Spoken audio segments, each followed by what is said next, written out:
Media কি ইউনূসের ওপর প্রশ্ন তুলতে পারে, দুর্নীতি নিয়ে খবর লিখতে পারে? দুর্নীতি হাসিনার সময়ও দুর্নীতি অনেক বেড়ে গিয়েছিল, তাহলে কি এখন দুর্নীতি কমে গেছে? ইউনূসের সময়ও দুর্নীতির খবর আসছে। শেখ হাসিনার সময়ে একটি বড় ভুল হয়েছিল, যা থেকে সকলের শিক্ষা নেওয়া উচিত। বাংলাদেশের সাবেক প্রধানমন্ত্রী শেখ হাসিনাকে ফাঁসির সাজা শোনানো হয়েছে। যে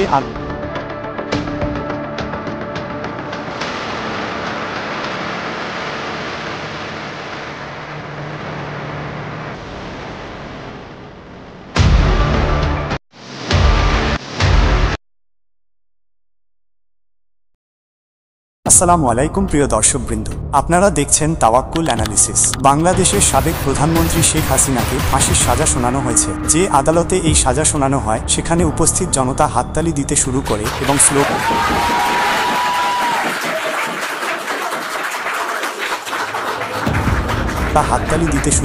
এবং স্লোগান দিতে থাকে। রায় ঘোষণার সময় বলা হয়,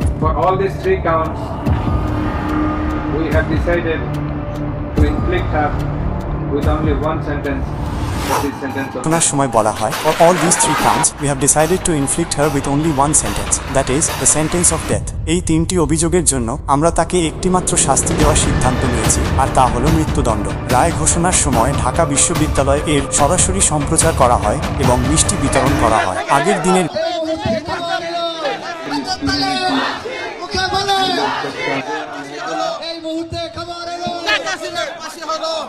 আমরা যে আশা এবং প্রত্যাশা নিয়ে আমরা টিএসসিতে জড়ো হয়েছিলাম, সেই আমাদের মনের আশা পূর্ণ হয়েছে। আমাদের দাবি শেখ হাসিনার রায়ে সীমাবদ্ধ রাখলে হবে না, সেই ফাঁসি কার্যকর করতে হবে।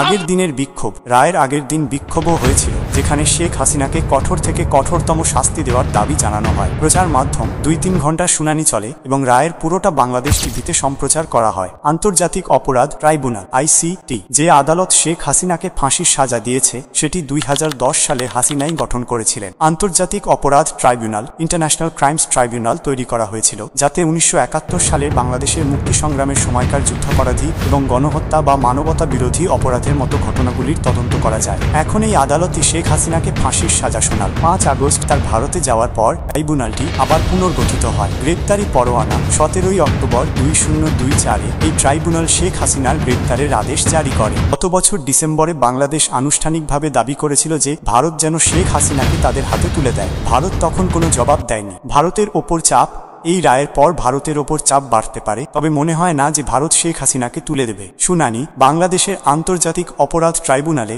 হাসিনার বিরুদ্ধে কয়েক মাস ধরে শুনানি চলে এবং অবশেষে ফাঁসির সাজা শোনানো হলো। অভিযোগ, তার বিরুদ্ধে নিজের সমর্থকদের উস্কানি দেওয়া, দমন ঠেকাতে ব্যর্থতা এবং হত্যার আদেশ দেওয়ার অভিযোগগুলো আনা হয়। উপস্থিতি আদালতের হলে সেই পরিবারগুলোর সদস্যরাও ছিলেন, যাদের স্বজনরা জুলাই 2024-এর বিক্ষোভে নিহত হয়েছিল। নিরাপত্তা, আদালতের বাইরে সব ধরনের পুলিশ এবং সেনাবাহিনী মোতায়েন করা হয়েছিল। রায় 2 ঘন্টার শুনানির পর এই রায় আসে। আদালত বলে, সমস্ত অভিযোগে একটিই সাজা, আর তা হলো মৃত্যুদণ্ড। দায়িত্ব, জুলাই 2024-এর ছাত্র আন্দোলনের সময় যে হত্যাকাণ্ডগুলো হয়, তার জন্য শেখ হাসিনাকে দায়ী করা হয়েছে। অন্যান্য অভিযোগ, শেখ হাসিনার পাশাপাশি আসাদুজ্জামান খান, সাবেক স্বরাষ্ট্রমন্ত্রী, গত 15 মাস ধরে ভারতে রয়েছেন। আব্দুল্লাহ আল মামুন, সাবেক আইজিপি আব্দুল্লাহ আল মামুনকে 5 বছরের জেল হয়েছে। মামুন বর্তমানে হেফাজতে আছেন এবং সরকারি সাক্ষী হয়ে গেছেন। হাসিনার বিরুদ্ধে মূল অভিযোগ, ছাত্রদের ওপর গুলি চালানোর আদেশ দেয়, সন্ত্রাসীদের দিয়ে সারি সারি হত্যাকাণ্ড, অপহরণ, গুম, নির্যাতন, সাঁড়াশি অভিযান চালিয়ে শত শত মানুষের অপহরণ, গুম এবং লাশ গায়েব করা। 84 জন সাক্ষী তাদের বিবৃতি দিয়েছেন। অডিও টেপ, ভিডিও ফুটেজ আদালতে প্রমাণ হিসেবে পেশ করা হয়েছে, যেখানে তিনি শুট টু কিল, দেখামাত্র গুলি এর আদেশ দিচ্ছেন। ড্রোন ভিডিও, হাসপাতালের রেকর্ড এবং ফাঁস হওয়া কথোপকথনও এর মধ্যে অন্তর্ভুক্ত।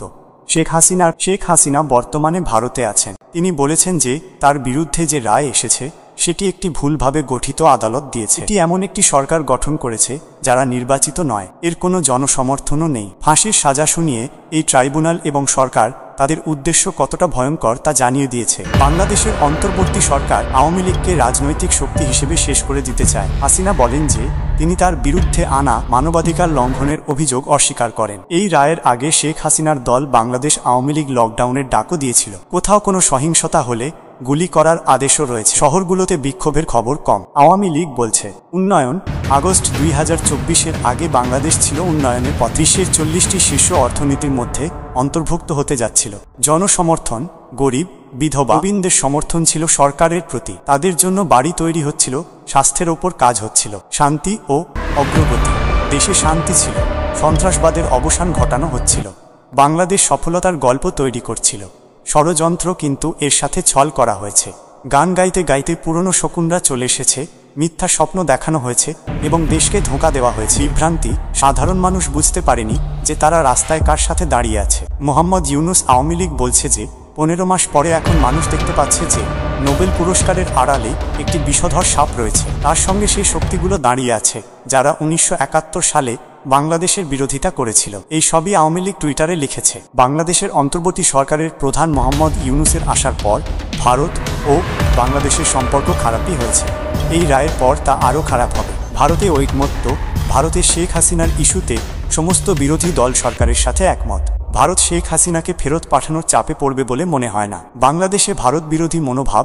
এই কারণে বাংলাদেশে ভারতের বিরুদ্ধে মনোভাব সৃষ্টি হয়েছে। সেখানে অনেক অসন্তোষ রয়েছে এবং পাকিস্তানের সুযোগ নেওয়ার চেষ্টা করছে। পাকিস্তান ও বাংলাদেশের মধ্যে কর্মকর্তা ও কূটনীতিকদের যাতায়াতের জন্য একটি চুক্তি হয়েছে, যার অধীনে এখন ভিসার প্রয়োজন হবে না। এখন জানা যাবে না যে পাকিস্তান থেকে বাংলাদেশে কে আসছে বা বাংলাদেশ থেকে পাকিস্তানে কে যাচ্ছে। বাংলাদেশে পাকিস্তানের প্রভাব বাড়ছে এমন খবর আসতে থাকে। ভারতের জন্য এই সব চিন্তার বিষয়। তবে ভারত এর পরেও শেখ হাসিনার সঙ্গ ছাড়তে পারে না। হস্তান্তর। ভারত কি হাসিনাকে ফাঁসির মঞ্চে পৌঁছানোর জন্য বাংলাদেশের হাতে তুলে দেবে? জবাব হয়তো জানা আছে। এই রায়ের পেছনে কি উদ্দেশ্য থাকতে পারে? নির্বাচন। মোহাম্মদ ইউনূস বলেছেন যে আগামী বছর ফেব্রুয়ারিতে নির্বাচন হতে পারে, কিন্তু এখন নভেম্বর চলে এসেছে, এখনো পরিষ্কার নয় যে নির্বাচন হবে কিনা। মনোযোগ ভিন্ন পথে। 5 আগস্ট 2024-এর পর থেকে বাংলাদেশে নির্বাচিত সরকার নেই। ফাঁসির রায়কে এই রূপে দেখা হচ্ছে যে নির্বাচন থেকে মনোযোগ সরানোর জন্য এই রায় এসেছে। ডহাস। মোহাম্মদ ইউনূস ও অন্তর্বর্তী সরকার। ইউনূস অন্তর্বর্তী সরকারের প্রধান উপদেষ্টা।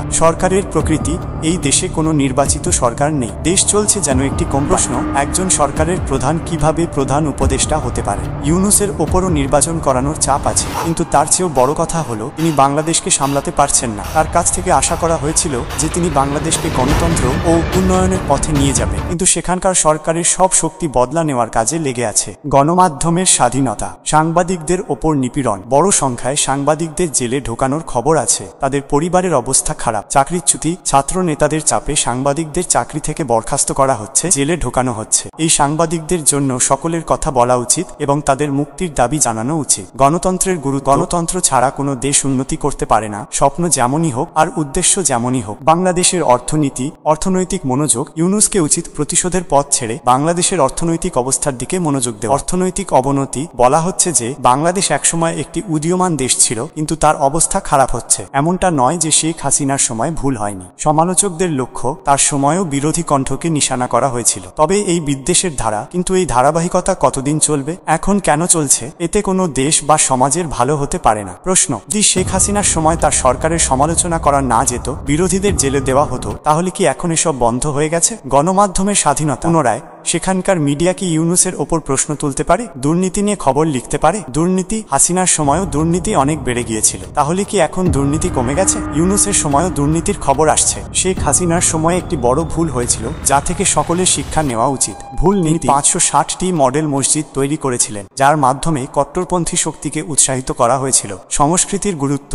সেখানকার এক মন্ত্রী একজন সাংবাদিককে বলেছিলেন যে এর বদলে যদি 560টি সাংস্কৃতিক কেন্দ্র তৈরি করা হতো তবে আরও বেশি ভালো হতো। বাংলাদেশ ধর্মের ভিত্তিতে তৈরি হয়নি, পাকিস্তান থেকে আলাদা হয়েছিল ভাষার ভিত্তিতে, আর ভাষার সম্পর্ক হলো সংস্কৃতির সাথে।